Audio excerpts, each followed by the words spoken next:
Hello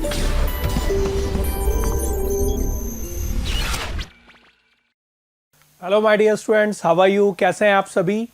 हम लोग discuss कर रहे थे एनटीएससी स्टेज 2। आज एक बहुत इंपॉर्टेंट टॉपिक डिस्कस करने वाले हैं। Topic name is geometry. आपको पता है वैसे भी किसी भी एग्जामिनेशन के लिए ज्योमेट्री एक जो है बहुत इंपॉर्टेंट टॉपिक होता है। स्टेज 2 के अंदर भी ज्योमेट्री से जो है अराउंड 6 to 8 क्वेश्चन पूछे जाते हैं। इसमें जो ट्राइंगल इंक्लूड है, circle, area related to circles, and we also include a coordinate geometry also. वो पार्ट भी हम लोग जो है डिस्कस करेंगे लास्ट में। तो इन सब से मिलाकर 5 से या मैं कहूँगा 4 से लेकर 8 तक के क्वेश्चन हमें एग्जामिनेशन में मिलते हैं। तो एक बहुत मेजर पार्ट है ये हमारा। तो यहाँ पर हम डिस्कस करने वाले हैं ट्रायंगल और सर्कल्स को। पहले इनिशियली कंबाइंड मिक्स करेंगे डिस्कस, क्योंकि इन दोनों के क्वेश्चन मर्ज होकर एक दूसरे के साथ आते हैं। तो कुछ कंसेप्ट देखेंगे हम लोग। आपको पता है कि 9th और 10th के दोनों के ही मर्ज कॉन्सेप्ट और कुछ हायर थिंकिंग लेवल के क्वेश्चंस भी जो है यहाँ पर हमें मिलते हैं। तो इसमें सबसे पहले आपको कॉन्ग्रुएंसी के बारे में पता है, आपको सिमिलैरिटी के बारे में पता है, आपको बहुत सारी थ्योरम्स ट्रायंगल से रिलेटेड जो है वो पता है।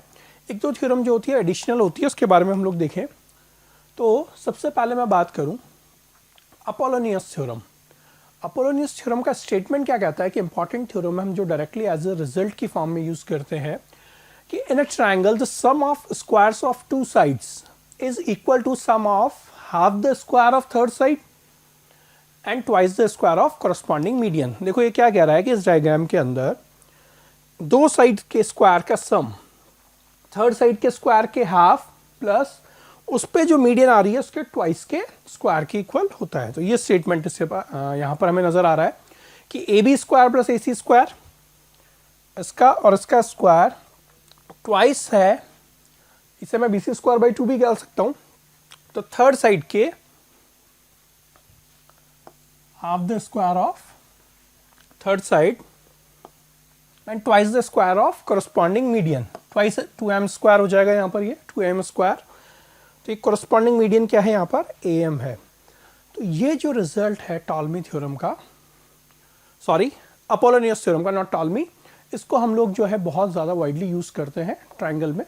तो बहुत इंपॉर्टेंट न्यूमेरिकल्स जब जनरेट जरूरत होती है हम लोग इसका यूज़ यहाँ पर करते हैं। तो ये रिवाइज कराने के लिए बता रहा हूँ, आपको ध्यान होगा वैसे इस थ्योरम के बारे में। नेक्स्ट हम बात कर रहे हैं एंगल बाइसेक्टर थ्योरम। ये भी आपको बहुत अच्छे से पता है। क्या कहता है ये कि the theorem state that in a triangle the angle bisector of any angle will be divide the opposite side in the ratio of side containing the angle. अब यहाँ पर एडी के एंगल बाइसेक्टर लाइन है जो कि angle A को bisect कर रही है। तो इसका मतलब सामने वाली साइड को ये किस रेशियो में डिवाइड करता है? B D upon D C जो है उसका रेशियो होगा ए बी अपॉन ए सी के, दिस वन। ये एंगल बाइसेक्टर थ्योरम कहता है। इसका भी बहुत ज़्यादा वाइडली यूज़ किया जाता है, बहुत क्वेश्चंस में यूज़ किया जाएगा। इंटरनल एंगल बाइसेक्टर थ्योरम भी कहते हैं इसे। क्लियर है? तो आपको एक बार रिवाइज करवाना था कि क्या चीज़ होता है। इसी तरीके से हमने जो पाइथागोरियन इनइक्वालिटीज़ भी देखी हुई है। आपको ध्यान होगा कि जब a square plus b square greater than c square, अगर ट्राइंगल की साइड्स जिनके की लेंथ ए बी सी है, तो दो साइड्स के स्क्वायर का सम थर्ड साइड से ग्रेटर है, तो वो ट्राइंगल हमारा क्या होगा? एक्यूट एंगल ट्राइंगल होगा। नेक्स्ट, ये बहुत अच्छे से जानते हैं हम Pythagoras theorem, a square plus b square equal to c square. तो ये कौन सा ट्राइंगल होगा? राइट एंगल ट्राइंगल होगा। थर्ड देखें हम लोग, अगर a square plus b square less than c square है तो ट्राइंगल क्या होगा हमारा? ऑब्ट्यूज होगा। तो ये कंडीशंस की भी बहुत रिक्वायरमेंट रहती है। तो आप एक बार दिमाग में ध्यान रखिएगा कि a square plus b square is greater than c square है तो एक्यूट एंगल ट्राइंगल है, ग्रेटर है तो लेस है तो ऑब्ट्यूज, और इक्वल है तो पाइथागोरस थ्योरम हम लोग जानते हैं, वही चीज़ फॉलो करता है। अगला देखें हम लोग, यहाँ पे बात करते हैं हम लोग टॉलमी थ्योरम की। साइक्लिक क्वाड्रिलेटरल के लिए होता है ये थ्योरम, और ये थ्योरम जो है डायगोनल्स का रिलेशनशिप बताता है साइड्स के साथ। आपको पता है साइक्लिक क्वाड्रिलेटरल क्या होता है? जो क्वाड्रिलेटरल की चारों साइड्स जो है सर्कल के ऊपर एग्जिस्ट करती है, उस क्वाड्रिलेटरल को हम साइक्लिक बोलते हैं। साइक्लिक की प्रॉपर्टी क्या होती है? साइक्लिक क्वाड्रिलेटरल में जो है आमने सामने के एंगल्स का सम जो है 180 डिग्री होता है, और आपको ये तो बता ही दिया है कि सभी जो है वर्टिसेस वो सर्कल के ऊपर एग्जिस्ट करती है। टॉलमी थ्योरम क्या कहता है कि if a quadrilateral is inscribable in a circle then the product of the measures of its diagonals is equal to sum of the product of measure of the pairs of the opposite sides। तो यहाँ पे देखें जो diagonals हैं, diagonal क्या है, AC and BD, इनका product opposite sides के मल्टीप्लिकेशन के सम के इक्वल है। किसके बराबर, AB into CD plus AD into BC, AD into BC। तो टॉलमी थ्योरम का भी हम लोग जो है डायरेक्टली इस पे कई बार क्वेश्चन पूछ ले जाते हैं, तो उसको सीधा याद क्या रखना है आपको कि किसी भी साइक्लिक क्वाड्रिलैटरल के अंदर डायगोनल्स का जो है प्रोडक्ट उनके अपोजिट साइड्स के प्रोडक्ट्स के सम के इक्वल होता है। वो टर्म यहाँ पर हमने देख ली है। क्लियर है? तो यहाँ पर हम ट्राइंगल्स और सर्कल दोनों से बेस्ड टर्म्स देखेंगे। मैं उन टर्म्स के बारे में बात नहीं कर रहा हूँ, बहुत बेसिक हमने जो है कॉर्ड से रिलेटेड थ्योरम देखी हुई है, आपको पता है एक्सटर्नल पॉइंट से खींचे गए टेंजेंट इक्वल होते हैं और रेडियस और टेंजेंट एक दूसरे के परपेंडिकुलर होते हैं। तो ऐसे बहुत सारे टर्म्स हैं जो आपको अच्छे से मालूम है, तो उन सभी कॉन्सेप्ट का यूज़ करते हैं। सिमिलरिटी के बारे में अच्छे से नॉलेज है, तो आइडिया आपको कैसे लगेगा कि आप भाई किस तरह के क्वेश्चन आते हैं। तो सबको पता है न्यूमेरिकल अप्रोच ही हमें बताता है मैथ्स के अंदर कि किस वैरायटी के क्वेश्चन ज्योमेट्री के अंदर पूछे जा सकते हैं। तो यहाँ पर हम कुछ प्रीवियस ईयर के जो है पैटर्न के क्वेश्चन देख रहे हैं कि किस तरह के क्वेश्चन एग्जामिनेशन में हमें NTSC स्टेज 2 के अंदर मिल सकते हैं। चलिए स्टार्ट करें। सबसे फर्स्ट क्वेश्चन देखें, यहाँ पर क्या दिया हुआ है, दिया हुआ है let ABCD a square of side 20 centimetre. ये एक स्क्वायर दिया हुआ है हमें ABCD जिसका कि साइड कितना है, लेंथ 20 सेंटीमीटर है, and the area of square PQRS, ये एक स्क्वायर और दिया हुआ है PQRS इन सेंटीमीटर्स में बताना है वो तो हमें, interior to the ABCD shown in the figure.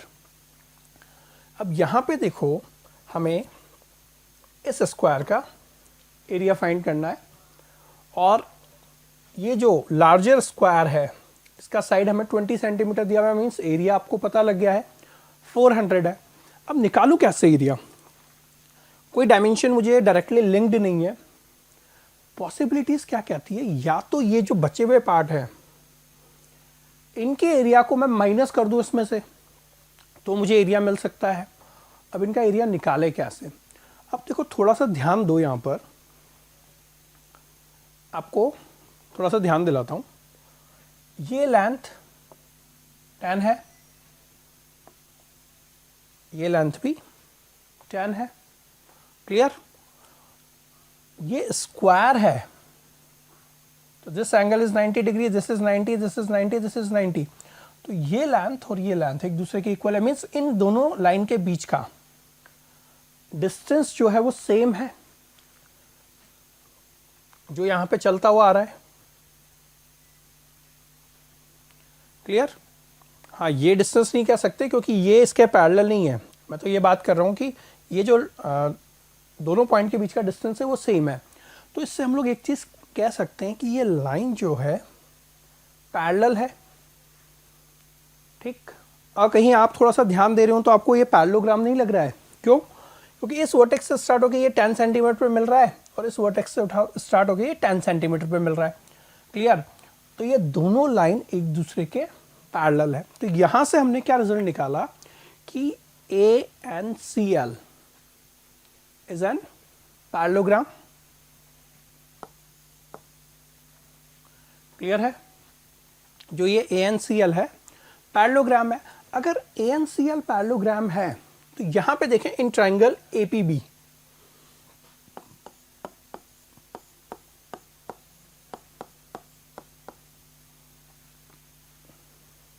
ये और ये आपको पैरेललोग्राम की प्रॉपर्टी पता है, आमने सामने की साइड्स की लेंथ इक्वल होती है और पैरेलल होती है। तो LQ is parallel to AP।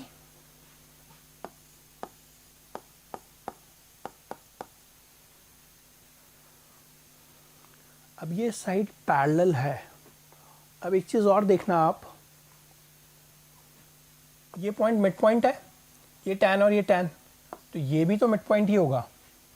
Parallel line है तो ये भी इसको 1:1 के रेशियो में डिवाइड करेगा। क्लियर? तो यहां से हम कह सकते हैं Q is the mid point of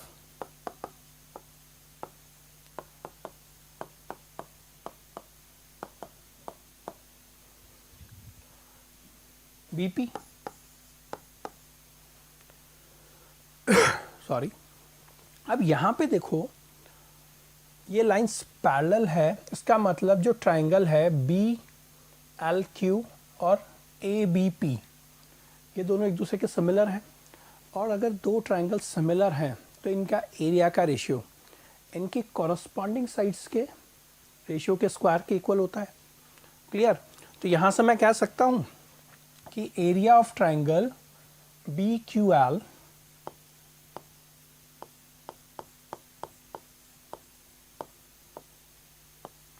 divided by area of triangle ABP।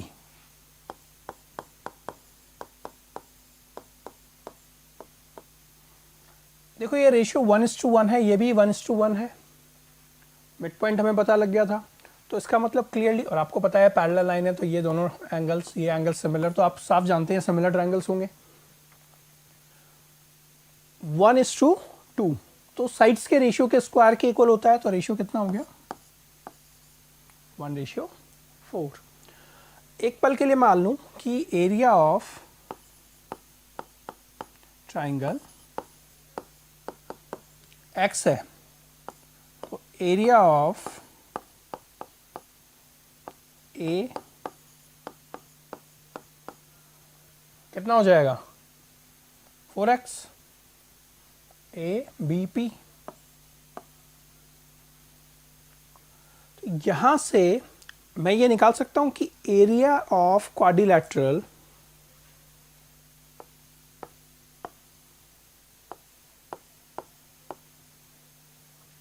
A L Q P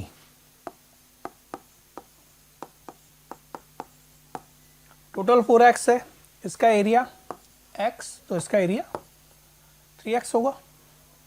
confirm?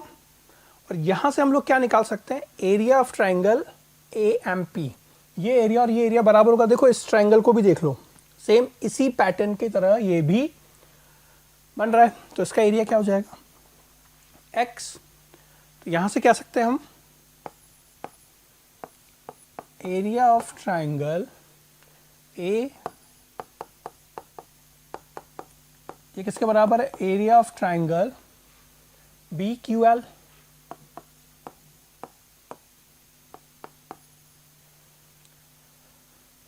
तो area of triangle a b m कितना हो गया,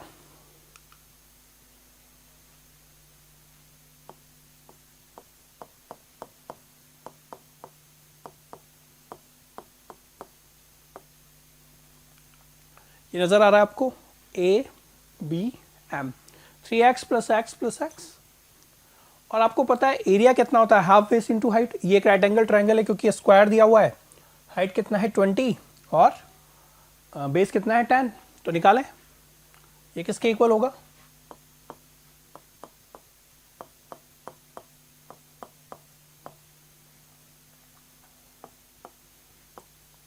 कितना हो गया 100,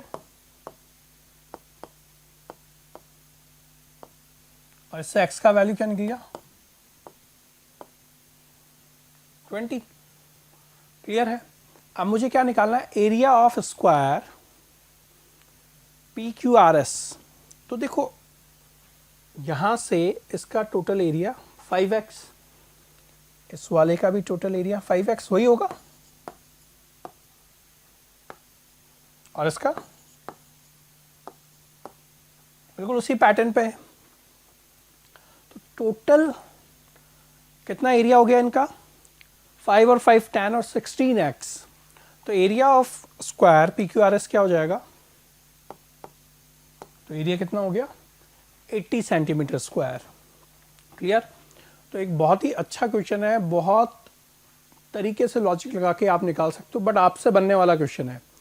आप हैं इंटेलिजेंट इतने कि आप आराम से इस तरह के क्वेश्चन यहाँ पर कर सकते हो। क्लियर है आपको ये टर्म? तो इससे कौन सा ऑप्शन हमें मिला, सेकंड ऑप्शन जो है वो हमारा करेक्ट होगा।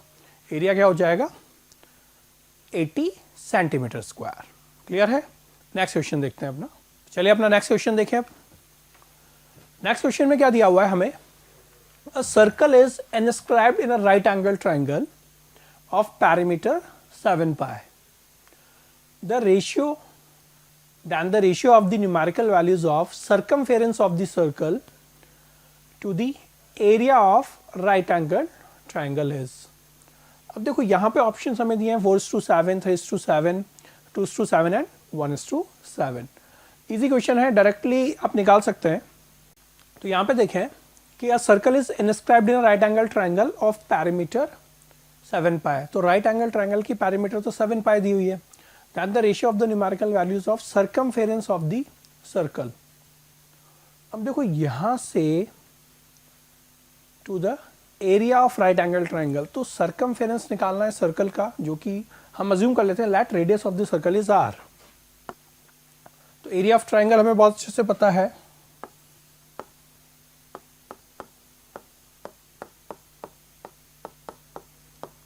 S इंटू आर होता है, और S क्या होता है, सेमी पैरीमीटर होता है. और यहाँ पे पैरीमीटर 7 पाई दिया हुआ है. तो ये तो हो गया एरिया ऑफ ट्राइंगल. और साथ में circumference of the circle, radius R माना हुआ है.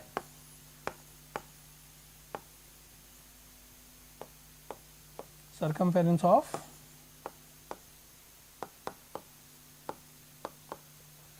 2 पाई आर के इक्वल होता है.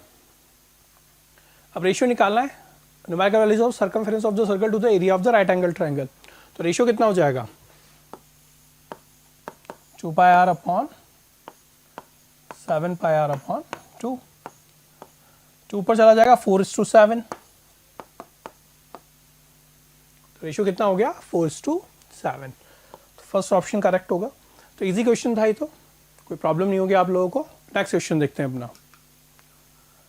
अब देखो यहाँ पे क्या दिया हुआ है मुझे, it is known that the area of cyclic quadrilateral is S-A, S-B, S-C and S-D, where ABCD are the sides and S semi perimeter जो होता है, हीरोन्स फॉर्मूला है ये, A plus B plus C plus D by 2. If a circle can also be inscribed in cyclic quadrilateral, then the area of this quadrilateral is.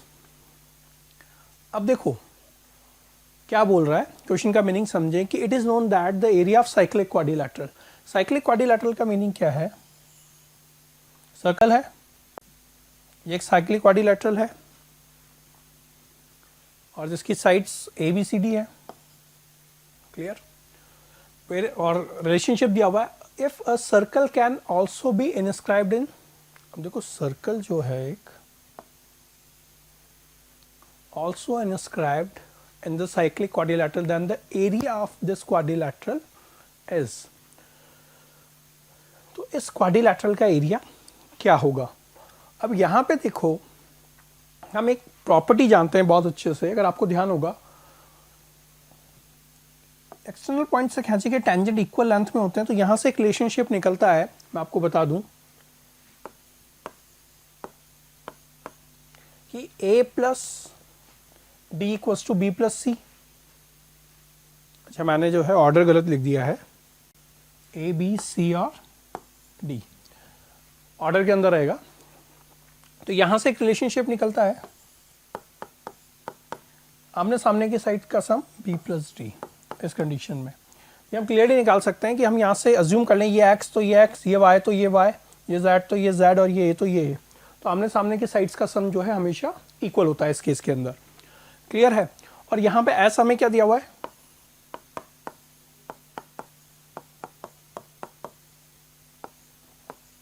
अगर हम a plus सी की जगह b plus D रखते हैं तो ये वैल्यू इधर a plus सी के इक्वल, या फिर क्योंकि ये ट्वाइस a प्लस सी होगा, 2 से 2 कैंसिल हो जाएगा, या ट्वाइस b प्लस डी होगा. तो यहाँ पर सेमी पैरामीटर की वैल्यू कितनी मिल गई हमें, a प्लस सी और b प्लस डी के इक्वल. क्लियर है. अब हमें फॉर्मूला दिया हुआ है S माइनस ए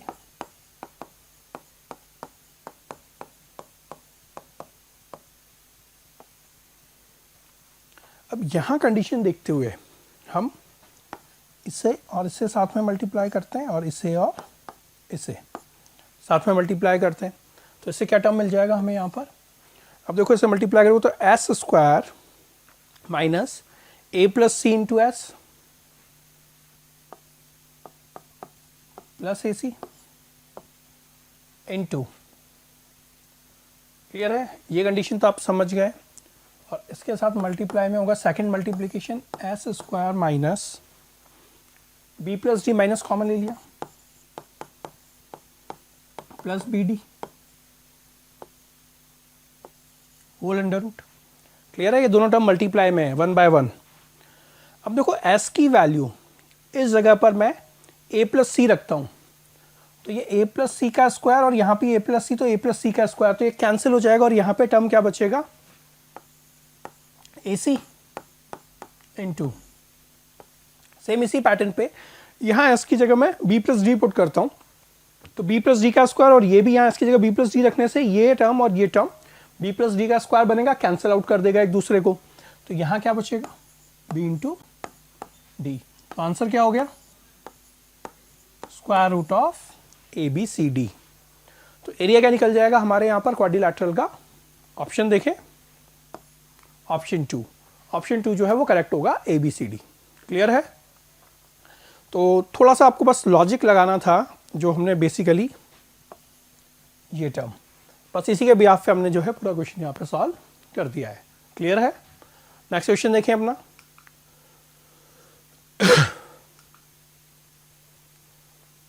देखिए नेक्स्ट क्वेश्चन में क्या दिया हुआ है, to circles both of radii a touch each other and each of them touches internally a circle of radius 2a then the radius of the circle which touches all three circles is। देखो meaning बताऊं क्या कह रहा है इस question में, to circles जिनकी की रेडियाई a और a है एक दूसरे को टच करते हैं, each of them touches internally a circle of radius 2a। तो देखो इस तरह का कंडीशन है, ये 2a रेडियस का एक सर्कल है और a रेडियस के दो सर्कल इंटरनली सर्कल को टच कर रहे हैं। क्लियर है, और फिर क्या कह रहा है, then the radius of the circle which touches all the three circle. अब ऑल थ्री सर्कल्स को टच करने के लिए यहां भी टच होना चाहिए, इस सर्कल को भी, इस सर्कल का रेडियस मुझे यहां पर जो है फाइंड करना है। समझ गए आप लोग, इस सर्कल का रेडियस a, इसका रेडियस r अज्यूम कर लें और इसका रेडियस 2a है, तो ये रेडियस बचा हुआ यहाँ पे a। क्लियर, तो ये जो है स्मॉल सर्कल का रेडियस हमें फाइंड करना है। तो एक रफ डायग्राम बताया, फेयर डायग्राम हम लोग देखते हैं इसका किस तरीके से फाइंड करेंगे। सिंपल क्वेश्चन है, आई थिंक आपको बहुत क्लियरली समझ में आ जाएगा यहाँ पर। अब देखिए जो कंडीशन दी है कुछ इस अकॉर्डिंग ये डायग्राम बनेगा यहाँ पर कि दो सर्कल्स a और a रेडियस के एक दूसरे को टच कर रहे हैं और ये दोनों सर्कल एक 2a रेडियस के सर्कल को इंटरनली टच करते हैं, तो इन तीनों ही सर्कल को टच करने वाला सर्कल का रेडियस क्या होगा। क्लियर, अब हमें पता है यहां से यहां तक ये लेंथ a है, ये भी रेडियस है तो लेंथ a है और ये लेंथ a है, ये रेडियस हमने r अज्यूम कर लिया है। तो यहां से देखो bd कितना दिया हुआ है,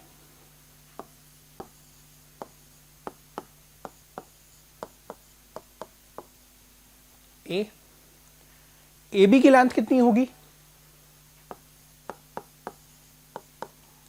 ये तो रेडियस है a और इसका रेडियस है r, तो कितना हो गया a प्लस आर के इक्वल। क्लियर, अब मैं बात करूं AD के लेंथ की, A से D। अब देखो यहां पे ये लेंथ है यहां से लेकर यहां तक 2a, क्यों, क्योंकि ये लार्जर सर्कल का रेडियस है, कहां से, D से लेकर यहां तक, सेंटर है ये इस पार्ट का, ये सेंटर है यहां पर, तो यहां से यहां तक की लेंथ है 2a और ये लेंथ कितना है r, तो AD कितना होगा 2a माइनस r। क्लियर, अब पाइथागोरस अप्लाई कर दें, क्यों? क्योंकि हम लोग जानते हैं कि रेडियस और टेंजेंट परपेंडिकुलर होती है। तो ये एंगल 90 डिग्री हुआ क्योंकि ये छोटे सर्कल पे टेंजेंट है और ये रेडियस है, तो ये एंगल 90 डिग्री बना रहा है। तो हम लोग देखें in triangle ABD,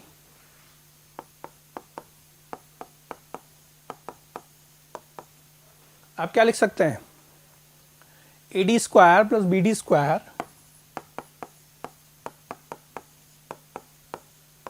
equal to AB square. Simply AD कितना है? 2A minus R plus BD is A square और AB कितना है? 2A, sorry A plus R. Open कर देते हैं, हमें फाइंड क्या करना है? आर। सॉल्व करते हैं इस टर्म को, तो 4A square plus 4AR plus नहीं आएगा शायद, minus plus R square equal to A plus B के होल स्क्वायर से ओपन कर दिया था 2AB, और यहाँ भी A square plus 2AR plus R square. तो यहां देखें, ये तो कैंसिल, यहां पे टर्म उस साइड ले दें तो 4 6AR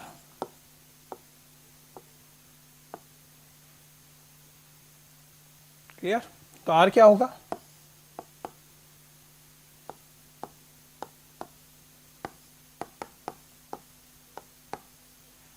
तो रेडियस कितना हो गया? 2A/3, और ये हमें यहाँ पे फाइंड करना था, तो कौन सा हो जाएगा रेडियस? 2A/3, ऑप्शन 2 जो है हमारा यहाँ पर करेक्ट होगा। तो इसमें सबसे इंपॉर्टेंट टर्म है डायग्राम, कि हम डायग्राम कितना प्रॉपर वे के अंदर यहाँ पे ड्रॉ कर पाते हैं। अगर आप डायग्राम प्रॉपरली ड्रॉ करते हैं तो आपका आंसर भी आपको यहाँ पर इजीली मिल जाता है। क्लियर है? क्वेश्चन में क्या दिया हुआ है हमें? Let D be a point on the side BC of a triangle ABC such that angle ADC equals to angle BAC. If AC equals to 21 centimeter, then the side of equilateral triangle whose area is equal to the area of rectangle which side BC and DC is. Options हमें दिए हुए हैं यहाँ पर 14 into 3 is to power 1/2 या square root of 3. Second दिया है 42 and 3 का स्क्वायर रूट नेगेटिव आर के साथ 14 इंटू 3 पावर 3/4 और 42 इंटू 3 पावर 1/2 या स्क्वायर रूट ऑफ 3 42 इंटू। तो यहाँ पे देखो क्वेश्चन का मीनिंग क्या है? सिंपली हमें दिया हुआ है कि एक पॉइंट हमने BC पर लिया है, ट्राइंगल ABC पे। किस तरीके से? देखो डायग्राम कुछ इस तरीके का होगा कि ADC ये जो एंगल है equals to BAC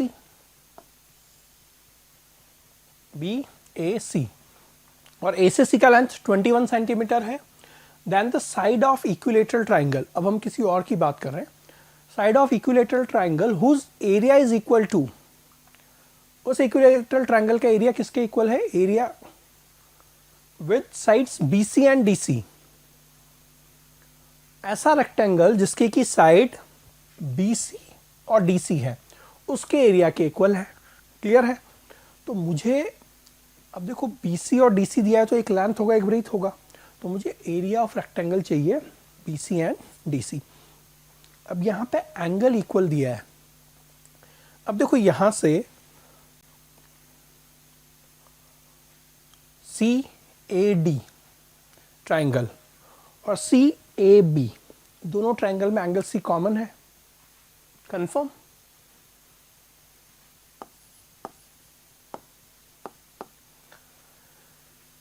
angle C पहले मैं बता दूं, CDA ये तो हमें दिया हुआ है ADC,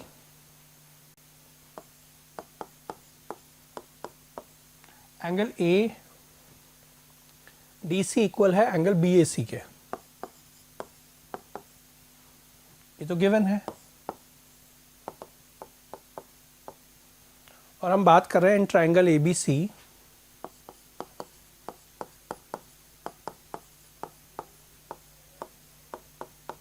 ट्राइंगल ADC। क्लियर है? तो ये एंगल इसके बराबर और एंगल ACD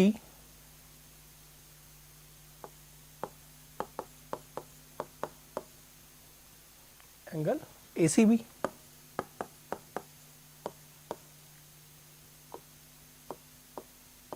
अब आपको पता है कि bye angle angle similarity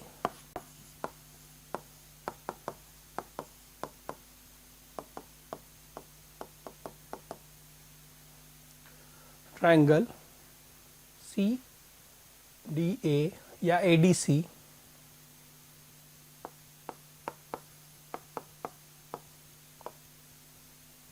similar होगा। अब देखो यहां पे ADC कंफर्म है, C एंगल तो C के बराबर है और D एंगल A के बराबर है।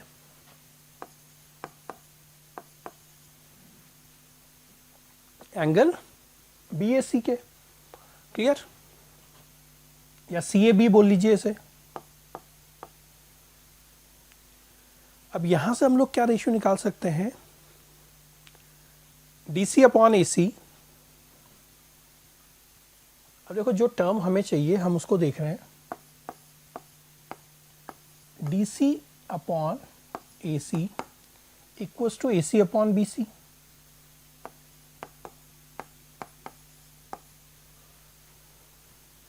क्लियर? भाई कॉरस्पॉन्डिंग साइड्स के रेशियो इक्वल होते हैं तो ट्रायंगल सिमिलर हो गए। तो मैंने DC upon AC, AC upon BC, तो यहां से DC इंटू, इससे क्या रेशियो निकाल सकते हैं हम, DC into BC equals to AC square. इसमें तो कोई प्रॉब्लम नहीं है आपको। और AC हमें 21 दिया हुआ है, तो मीन्स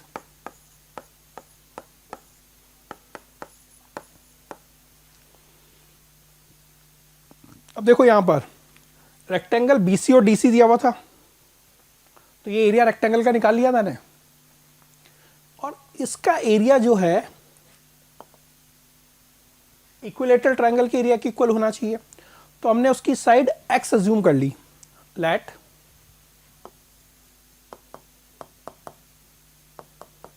तो इक्विलेटरल ट्रायंगल का एरिया कितना होता है, √3/4 equals to 441।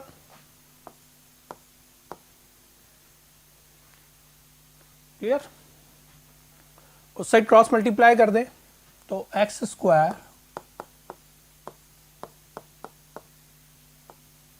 Upon √3, square root लेंगे इसका 21, 4 का 2, ये 3 की पावर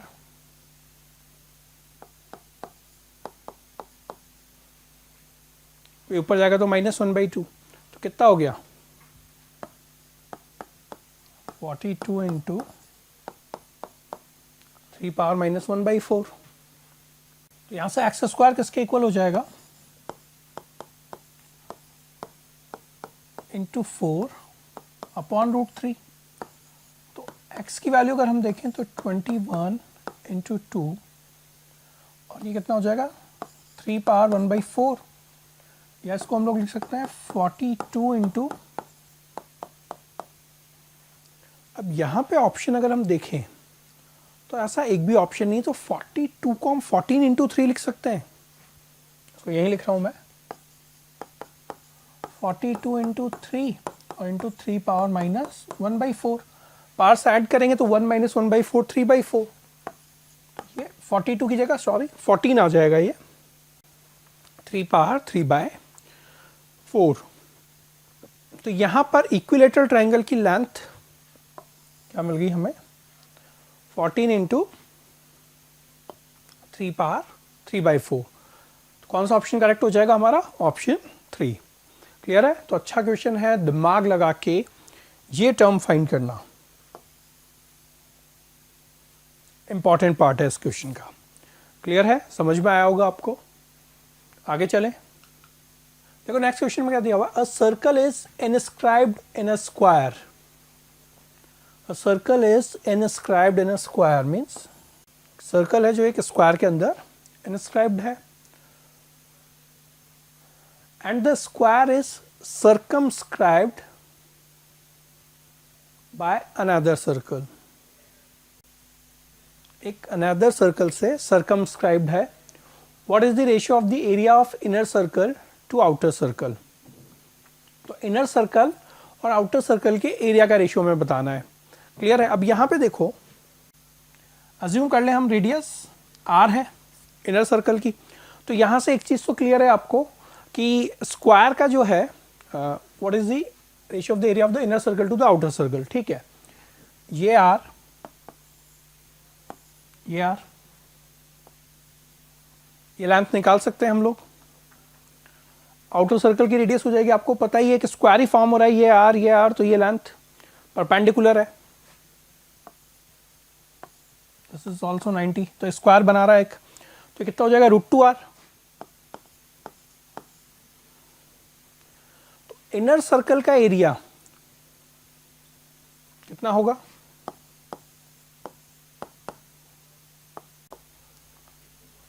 रेडियस r बना से तो πr², और आउटर सर्कल की रेडियस कितनी हो गई? √2r, पाई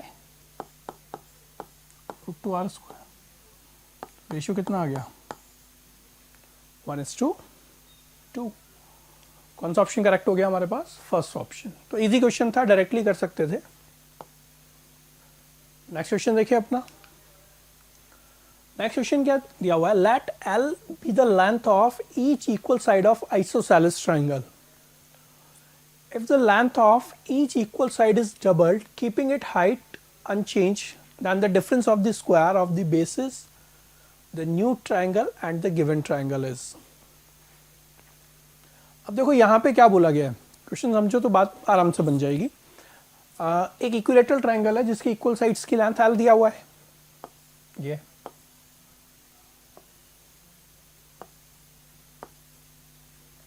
और बेस को B मान लेते हैं हम लोग. ठीक है, let L be the length of each equal side of isosceles triangle. Equilateral नहीं है, आइसोसेलेस है, sorry. If the length of each equal side is doubled, हर एक इक्वल साइड की लेंथ को डबल कर दिया जाए, keeping it sides unchanged. Height h जो है अभी भी h ही रहेगा. Then the difference of the squares of bases of the new triangle and the given triangle is. तो अब देखो, आप हाइट चेंज नहीं कर रहे हैं और साइड्स को डबल कर रहे हैं. साइड्स मतलब 2l मैंने कर दिया है, तो जो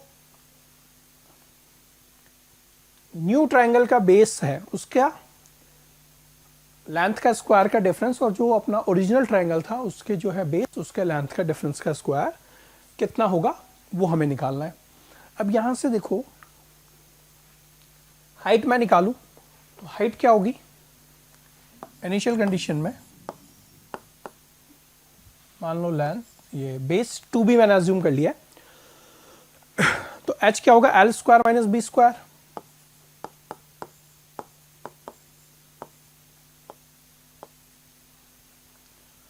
सेकंड केस के अंदर h तो h ही होना चाहिए, लेकिन L क्या हो गया यहां पर? तो यहां से b को निकाल लूं मैं, स्क्वायर कर दें, तो L² minus b² equals to h² और b² इक्वल्स टू,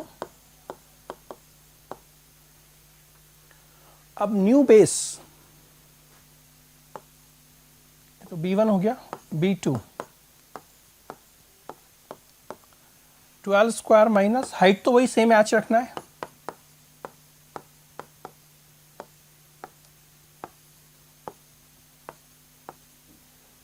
तो ये बेस हो जाएगा उस कंडीशन के अंदर.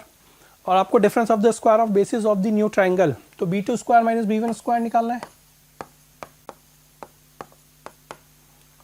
4l² minus h² minus l² plus h².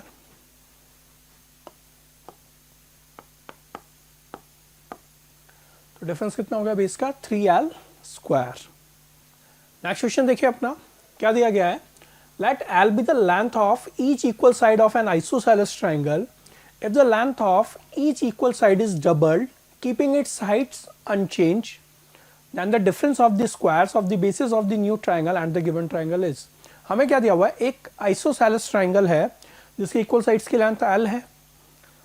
अगर हर एक इक्वल साइड की लेंथ को डबल कर दिया जाए और इसकी हाइट को अनचेंज रखा है तो difference of the square of base to the new triangle and the given triangle is. तो क्या दिया हुआ है आपको, एक इक्विलेटरल ट्राइंगल दिया हुआ है और बेस जो है वो 2b मान लिया है, हाइट तो देखो इस टाइम पे इसका बेस क्या हो जाएगा, पहले वाला केस की बात कर रहा हूं, तो ये b1, तो यहां से b1 हम लोग निकाल सकते हैं। b1 क्या होगा, राइट एंगल ट्राइंगल है तो L square minus H square, तो बेस कितना हो जाएगा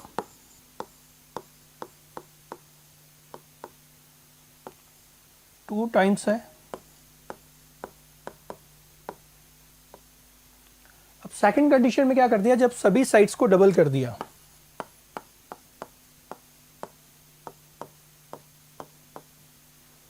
अब बेस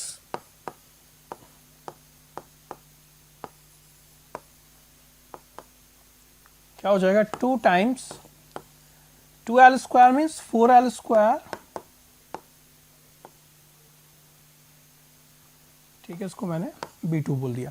फाइंड क्या करना है,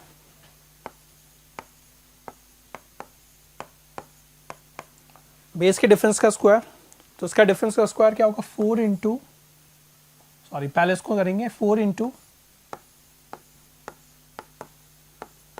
माइनस 4 इंटू कितना हो जाएगा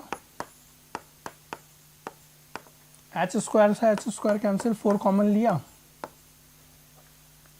तो बेस का जो है उसका डिफरेंस कितना हो जाएगा, लेंथ के स्क्वायर का 12L स्क्वायर। तो कौन सा ऑप्शन करेक्ट होगा, ऑप्शन 4। इजी है, आई थिंक कोई प्रॉब्लम नहीं है आपको। नेक्स्ट देखें अपना, देखो नेक्स्ट क्वेश्चन में क्या दिया हुआ है, in the adjoining figure ABC is a triangle in which angle B is 90 degree, angle B 90 degree दिया हुआ है and it's in circle C1, और एक इन सर्कल दिया हुआ है हमें C1, it has radius 3, a circle C2 of radius 1 centimetre, ये एक C2 रेडियस है जिसका C2 सर्कल है, इसका रेडियस 1 सेंटीमीटर है, touches side AC and BC and the circle C1, AC को टच कर रहा है, BC को टच कर रहा है और सर्कल C1 को टच कर रहा है, then the length of AB is equal to, तो AB का लेंथ हमें यहाँ पर फाइंड करना है। अब देखो सबसे पहले इसे फाइंड करने के लिए हम क्या करें, इसे ज्वाइन कर देते हैं और यहां से परपेंडिकुलर डाल देते हैं। अब ये लेंथ 1 है, ये 1 है, तो ये लेंथ कितना हो गया 2, ये लेंथ हमें मालूम है रेडियस है 3 और ये हमें मालूम है रेडियस है 1। क्लियर, यहां एंगल अगर मैं थीटा मान लूं, क्लियर, और इसको नेम दे देता हूं मैं, ये तो C2 हो गया, ये C1 है, तो हमें परपेंडिकुलर पता है और हमें क्या पता है, हाइपोटेन्यूस पता है। तो यहां से हम लोग क्या लिख सकते हैं कि perpendicular upon hypotenuse, sine theta निकालूं मैं यहां से तो मुझे थीटा की वैल्यू पता लग जाएगी,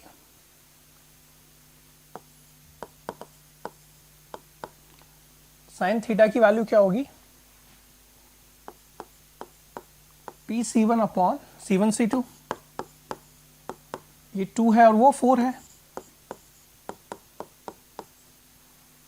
तो थीटा कितना हो जाएगा यहां से 30 डिग्री, कोई डाउट नहीं है इसमें। अब देखो ये अगर थीटा 30 डिग्री है तो श्योरली ये भी 30 डिग्री होगा, ये लाइन पैरेलल है, ये लाइन पैरेलल है, तो ये और ये एंगल कोरस्पॉन्डिंग एंगल्स। क्लियर? इसको ज्वाइन कर दूं अगर मैं, ये 3, ये भी रेडियस है 3, परपेंडिकुलर डलेगा क्योंकि रैंडम रेडियस और टेंजेंट एक दूसरे के परपेंडिकुलर होती है। तो ये लेंथ 3 और ये लेंथ 3, साफ ही नजर आ रहा है कि एक स्क्वायर फॉर्म हो रहा है। अब यहाँ पे इसको मैं बोल देता हूँ पॉइंट Q। QC की लेंथ अगर मुझे निकालनी है तो मैं ट्राइंगल अप्लाई करूँ, ये लेंथ मुझे पता है, ये एंगल मुझे पता है, तो perpendicular upon base in triangle C1QC।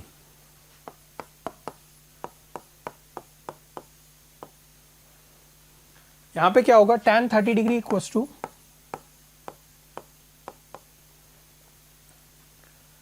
C1Q upon QC।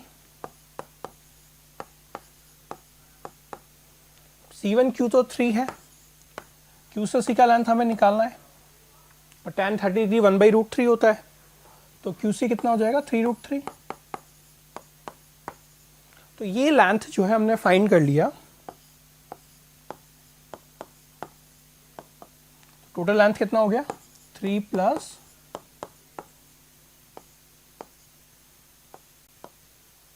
3√3। Clear है? अब देखो ये जो एंगल बना है, एंगल 30 डिग्री, ये एंगल भी कंफर्मली जो है 30 डिग्री होगा। ये जो एंगल बन रहा है उतना ही एंगल यहां पर ये बनेगा हमारा। क्लियर? क्यों? क्योंकि जब हम इसको यहां ज्वाइन कर देते हैं तो इसी तरह की कंडीशन बनेगी। मान लो मैंने इसको यहां से यहां ज्वाइन कर दिया, ये एंगल 90 डिग्री है, राइट एंगल ट्रायंगल बन रहा है यहां पर। तो यहां पर भी अगर हम एंगल निकालते हैं सेम इसी पैटर्न पे कि इसको इससे ज्वाइन कर दिया, इसको इससे ज्वाइन कर दिया और यहां ज्वाइन कर, तो ये एंगल भी सेम जिस पैटर्न पे इस बेस के साथ 30 डिग्री निकला है उसी तरीके से ये भी 30 डिग्री निकलेगा। तो एंगल सी क्या हो गया इस कंडीशन में, आप समझो 60 डिग्री और एंगल ए 30 डिग्री। तो यहां से अगर मैं tan 60 निकालूं,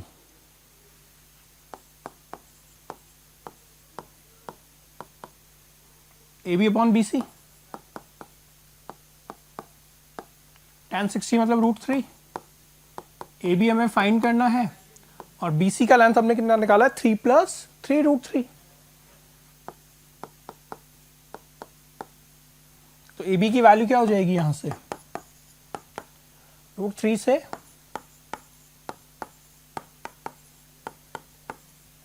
मल्टीप्लाई कर दें तो ये 3 3 9, 9 प्लस 3√3।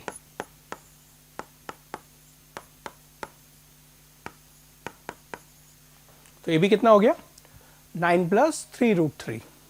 क्लियर है? तो अच्छा क्वेश्चन है ये। तो ऑप्शन कौन सा करेक्ट होगा, फोर्थ ऑप्शन, वैल्यू होगी 9 प्लस 3√3। क्लियर है? तो जिस पैटर्न पे हमने ये एंगल 30 निकाला है उसी पैटर्न पे हम लोग यहाँ पे भी एंगल जो है वो 30 फाइंड कर ले। ये एंगल और ये वाला जो एंगल है वो इक्वल होगा, यहाँ ज्वाइन कर लें तो ये जो एंगल है। क्लियर है? नेक्स्ट देखें। तो बेटा आज हमने जो है काफ़ी वैरायटी के क्वेश्चन डिस्कस कर रही हैं, आपको डिफ़िकल्टी लेवल पता लगा होगा। तो आज का लेक्चर अगर आपको पसंद आया तो प्लीज़ लाइक कीजिए, हमारे चैनल को सब्सक्राइब कीजिए और शेयर कीजिए। तब तक के लिए bye bye and thank you.